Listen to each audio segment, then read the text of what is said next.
Hello, this is Felicia, Gardening with Grandma, and I'm back here trying to show you my progress. Of course, I'm focusing right now on the tomato plants, which are my babies. They're all tethered up and looking pretty good. Later on this evening, I'll probably give them a little bit of water, but we're trying some new watering options, so that's going to be fun too. I might do a video of the new stuff that we're trying, at least one of the versions. Over here, the lettuce had been having a problem with the late sun, so I rigged up a little lean-to shade to give it shade during the worst part of the day, like the afternoon late sun.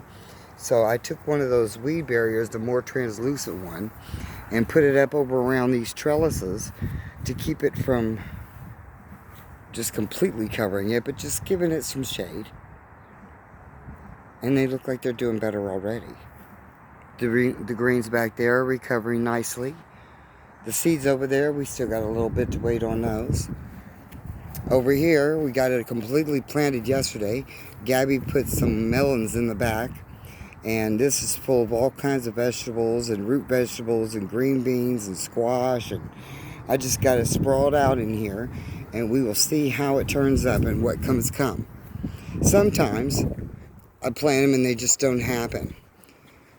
We go into the greenhouse over here with all these greens that I put in these boxes, and that lettuce box I have back there, they all seem to be doing well, except for one spot. There was one spot right here where none of the seeds were popping up. I was a little concerned that maybe, I don't know, I did something wrong. So when I found those plants that I didn't see, I put them in that spot so that we wouldn't waste it, because they just weren't doing anything. But back here, these are seeds the same day as that. I don't know if you can see it too good. They're doing really well. The herbs that I planted around on the corners, I put some dill and some basil. It should be interesting to see what happens.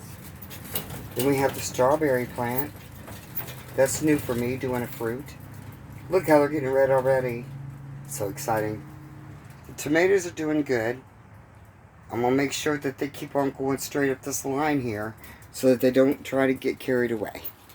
Also, we want to make sure we don't get too many bushes. Those extra branches really are not required. I just don't want to pull them yet because, you know, you don't want to shock it too much. After the transplant, you kind of want to give them a chance to get their thing going before you go to messing with them too much. Now, it is really warm in this greenhouse. So every day I've been out here opening these windows to let the breeze in, but I don't want any bees in here. Oh yeah, you might see that. Go Browns.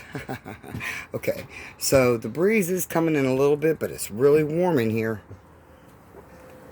Okay, not much more to say until it starts growing. I can't wait to see the root vegetables and the cucumbers and the squash and the green beans come about, because I usually always direct sow them. The strawberry plant that's out here,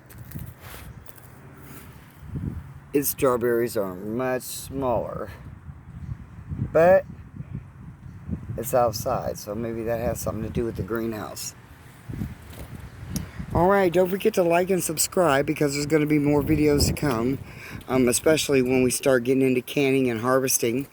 And I'm so excited to have my little garden looking like a garden again. And next, I guess I'll be putting up a fence and all my little critter barriers. But I really was proud of that shade that I put up, because I didn't want to kill all my lettuce. So I'm excited to see how well it's doing and how I was able to use something I already had on hand. I used the clips that you have to tie it down to clip it around so that it wouldn't blow away. And it still is withstanding the wind.